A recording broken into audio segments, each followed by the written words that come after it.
वास्तु के अनुसार हम कई बार पूजा पाठ तो कर लेते हैं, परंतु पूजा पाठ से जुड़ी हुई कुछ गलतियां कर बैठते हैं, जिनके कारण हमें बहुत सी परेशानियों का भुगतान करना पड़ता है।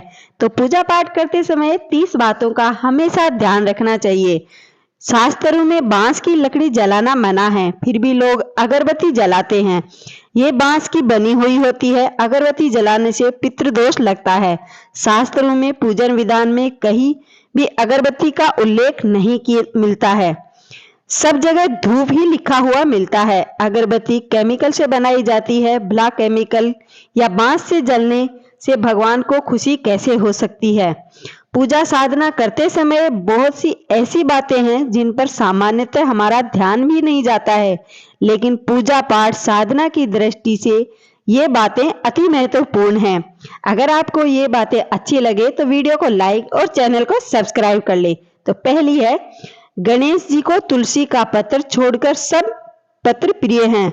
भैरव की पूजा में तुलसी स्वीकार्य नहीं है। दूसरा है, कुंद का पुष्प शिव को माघ महीने को छोड़ करके किसी भी महीने में नहीं चढ़ाना चाहिए, ये निषेध है।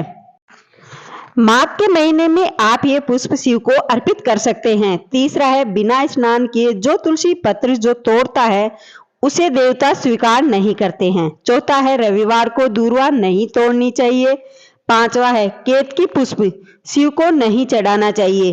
केतकी पुष्प चढ़ाने से शिव का दोष लगता है, इसलिए कभी भी शिव को केतकी फूल नहीं चढ़ाया जाता है। केतकी पुष्प से कार्तिक माह में विष्णु की पूजा अवश्य करें। देवताओं के सामने प्रज्वलित दीप को बुझना नहीं चाहिए। शालिग्राम का आह्वान या विसर्जन नहीं किया जाता है। शालिग्राम की पूजा तुलसी जी के साथ की जाती है। जो मूर्ति स्थापित हो उसमें आह्वान और विसर्जन नहीं होता है। जो मूर्ति जैसे गणेश जी हैं वो 9 दिन के लिए लाते हैं, उसी का विसर्जन किया जाता है। तुलसी पत्र को मध्याह्न के बाद ग्रहण ना करें। 11वां है, पूजा करते समय यदि गुरुदेव, ज्येष्ठ व्यक्ति या पूज्य व्यक्ति आ जाए तो उनको उठकर प्रणाम करें और उनकी आज्ञा से शेष पूजा करें।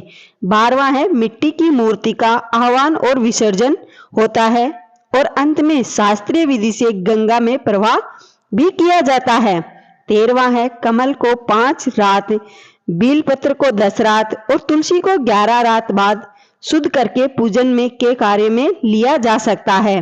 तब तक ये पत्र शुद्ध रहते हैं। 14वां है, पंचामृत में यदि सब वस्तु प्राप्त ना हो सके तो केवल दूध से स्नान कराने मात्र से भी पंचामृत जन्य फल मिलता है। शालिग्राम पर अक्षत नहीं चढ़ता है। लाल रंग मिश्रित चावल चढ़ाया जा सकता है, इसलिए शालिग्राम जी को कभी भी सफेद चावल नहीं चढ़ाने चाहिए। 16वां है, हाथ में धारण किए पुष्प तांबे के पात्र में चंदन और चरम पात्र में गंगा जल अपवित्र हो जाता है। 17वां है, पिघला हुआ घी और पतला चंदन नहीं चढ़ाना चाहिए। पिघला हुआ घी भगवान को कभी भी भोग में नहीं लेना चाहिए। दीपक से दीपक को जलाने से प्राणी दरिद्र और रोगी होता है। दक्षिणाभिमुखी दीपक को ना रखें। देवी के बाएं और दाहिने दीपक रखें। दीपक में अगरबत्ती जलाना भी दरिद्रता का कारक माना जाता है। द्वादशी, संक्रांति, रविवार, पक्षांत और संध्या काल में तुलसी पत्र ना तोड़े और ना ही तुलसी में कभी भी रविवार को पानी देना चाहिए। प्रतिदिन की पूजा में सफलता के लिए दक्षिणा अवश्य चढ़ाएं। आसन, शयन दान, भोजन, वस्त्र संग्रह, विवाद और विवाह के समय पर छींक शुभ मानी गई है। उस समय अगर कोई छींकता है तो उसे शुभ माना जाता है। 22वां है, जो मलिन वस्त्र पहनकर मूषक आदि के काटे वस्त्र, केस आदि बाल कर्तन युक्त और मुख दुर्गंध युक्त हो, जप आदि करता है तो उसे देवता नाश कर देते हैं, उसकी पूजा को स्वीकार नहीं करते हैं। 23वां है, मिट्टी गोबर को निशा में और प्रदोष काल में गोमूत्र को ग्रहण ना करना चाहिए। मूर्ति स्नान में मूर्ति को अंगूठे से ना रगड़ करके स्नान करवाएं। जब भी आप बाल गोपाल को नहलाएं तो अंगूठे से उसे बिल्कुल भी ना रगड़े। 25वां है, पीपल को नित्य नमस्कार, पूर्वाह्न के पश्चात दोपहर में ही करना चाहिए, उसके बाद ना करें। 26वां है, जहाँ अपूज्यों की पूजा होती है, विद्वानों का अनादर होता है, उस स्थान पर दुर्भिक्ष, मरण और भय उत्पन्न होता है। 27वां है, पौष माह की शुक्ल दशमी तिथि, चैत्र की शुक्ल पंचमी और श्रावण की पूर्णिमा तिथि को लक्ष्मी प्राप्ति के लिए लक्ष्मी का पूजन अवश्य करना चाहिए।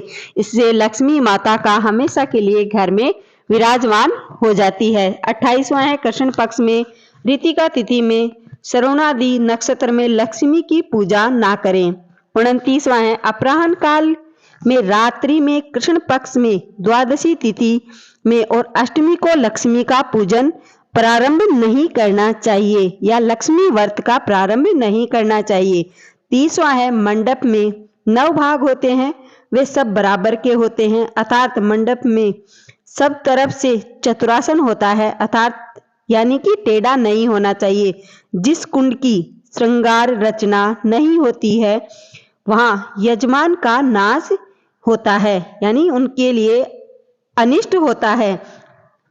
अगर आपको इनमें से जुड़ी हुई जानकारियां अच्छी लगी हो तो वीडियो को लाइक और चैनल को सब्सक्राइब करें। मिलते हैं अगले वीडियो में।